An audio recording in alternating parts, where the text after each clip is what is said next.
এবার আমাদের যদি অঞ্চলে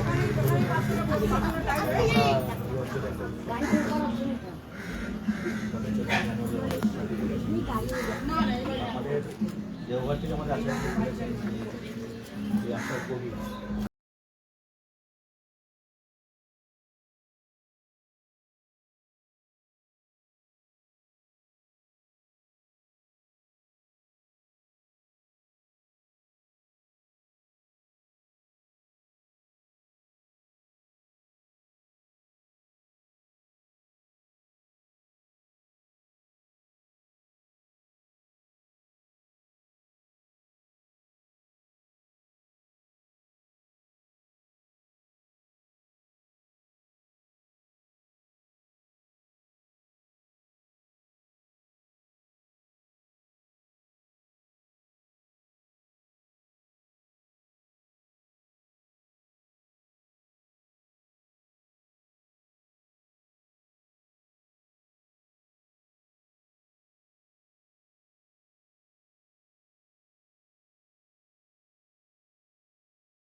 সেটা ভালো মানুষ হবে কিনা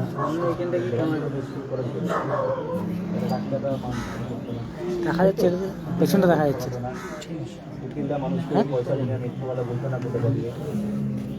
পড়াশোনা করলেই সে পণ্ডিত হতে পারে, সে হয়তো বড় চাকরি একটা জোগাড় করতে পারে, জীবন জীবিকা অর্জন করতে তার সহজ হয়ে যাবে, একটা বড় চাকরি জোগাড় কিন্তু সে ভালো মানুষ হবে কি না গ্যারান্টি কিন্তু ভালো মানুষ হওয়ার ভালো মানুষ হতে হবে না আমাদেরকে, যিনি একমাত্র ভালো, যার ভূত ভবিষ্যৎ বর্তমান যিনি সব জানেন আমার আমরা সব সৌভাগ্যবান যে আমরা পেয়েছি। এর পরের বিষয়টা দীক্ষা নিলে কিন্তু আমার জন্য উন্নতি হবে। আমরা যদি দীক্ষা নিলাম ঠাকুর দীক্ষা নিয়ে ভাবছি যে আমার বাড়ির আপনারা আমার ছেলেটা চাকরি হয়ে যাবে, নেওয়ার পরে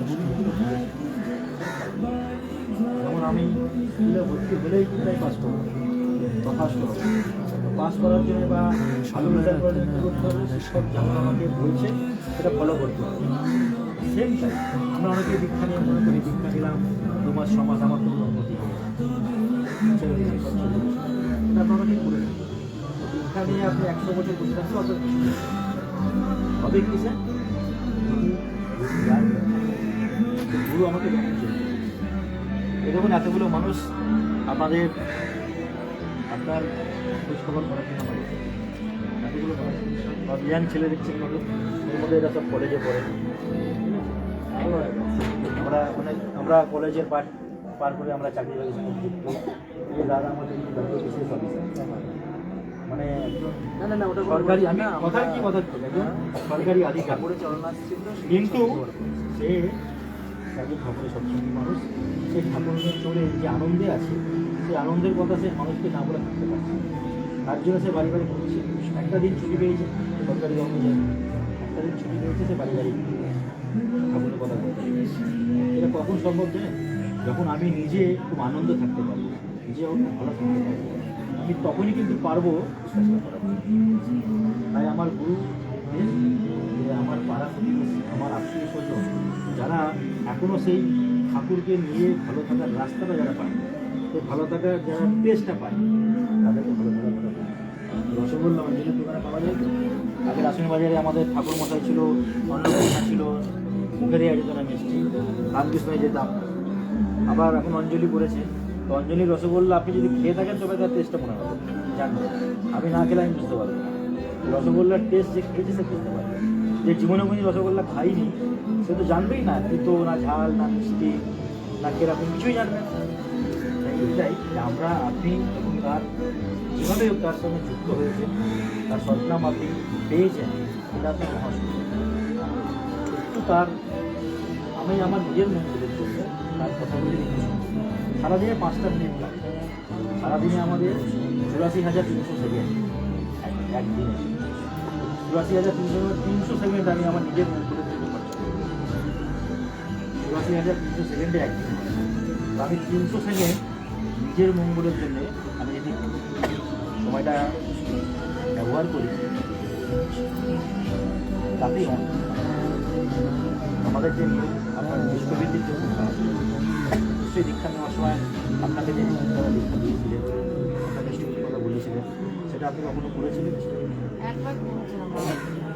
অ্যাকচুয়ালি বিষয়টা আপনার দীক্ষা নেওয়ার পরবর্তীকালে মানুষ আপনার আর সেইভাবে জানা হয়, সেটা সংকট হবে, সেটা দোষটা আমাদের পালিয়ে এসছে, সেটা দোষটা আমাদের যে আপনি আপনি দীক্ষাটা নিয়েছেন, তারপরে আপনার সাথে আমরাই যোগাযোগ করছি, বা যিনি দীক্ষা দিয়ে গেছিলেন তিনি তার পরবর্তী আপনার কখনো খোঁজ খবর করতে আসি।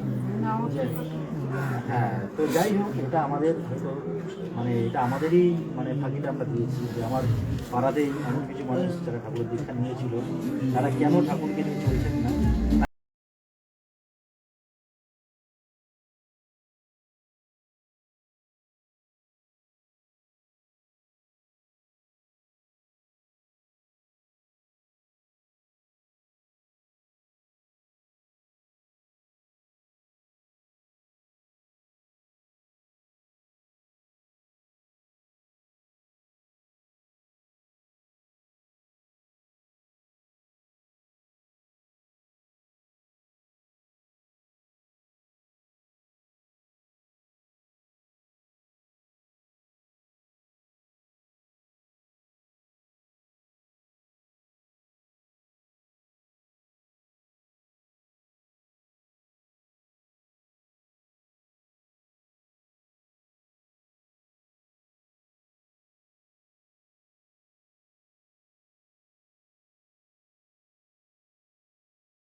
সব আমার সিস্টেম, আর যারা আমাকে না দিয়ে খায় তারা চুরি করে দেয়, আর এই চুরি করে খাওয়া থেকে মনে হয় রোগ শোক বহু জন্মায়।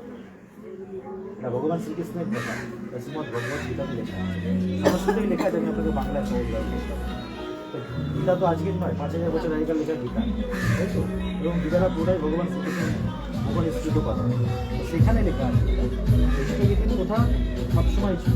আমাকে আমার মঙ্গলের জন্য আমাকে ছিল।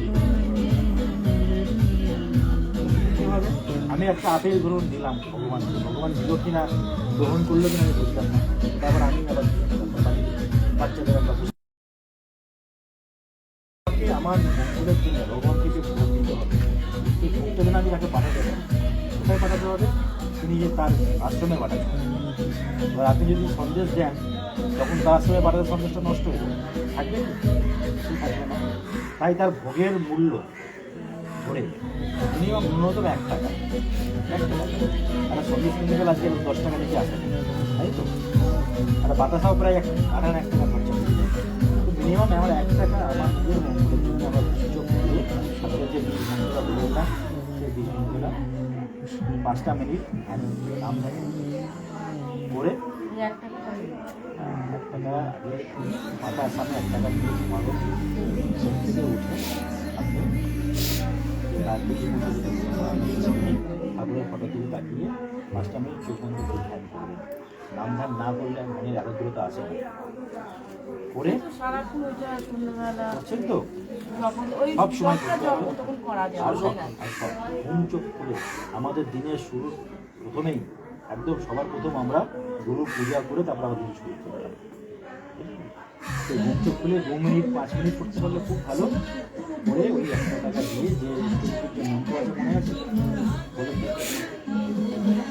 না না ইষ্টগীতি ঘর আছে মন্ত্রটা, জীব জগৎ কারণ করুণাময় স্বামী তোমার দয়াল জগৎ সকলে পেয়েছেন আমি আজ প্রভাতে গর্বার কৃপা মাঝে এটা বলে 10 দিন 15 দিন আগে দেখে দেখে বলবে। তারপরে আমাদের সবারই তাই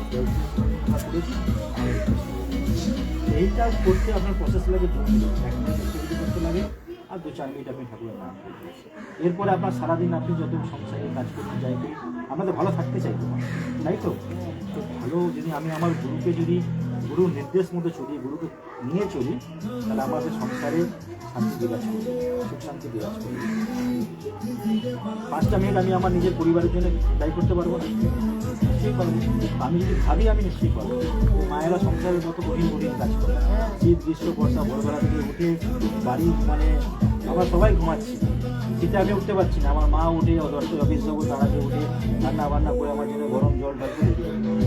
তো মায়েরা এত বড় সংসার সামলে, তো মায়েরা এই সহজ কাজটাও যদি করে, এই গুরু আপনাকে আপনাদের এটা আপনাদের আর আপনি নিজে অন্তত রেগুলার না পারেন সত্তর একটা দিন 8 ঘন্টার জন্য 10 মিনিটের জন্য যাবেন, 5 মিনিট 10 মিনিট বসবেন। বহু মানুষ সেখানে আসা যাওয়া করে, আপনার ভালো ছেলে আপনি নিজেই দেখবেন গিয়ে বলবেন আচ্ছা তুইও এখানে আসিস, তুইও আসিস, অনেক পরিচিত মানুষ পেয়েছে। আপনার এই অঞ্চলের বহু মানুষ ওখানে যাতায়াত করে। আমাদের ছোটো বাড়ি আপনার বাড়ির পাশেই থাকে, পরিবার সবাই সবাই আপনি কালকে ওনাকে একটা পয়সা পরিবার কিছু একটা দিয়ে দেবেন, ঠিক আছে? করবেন 30 দিনের দিন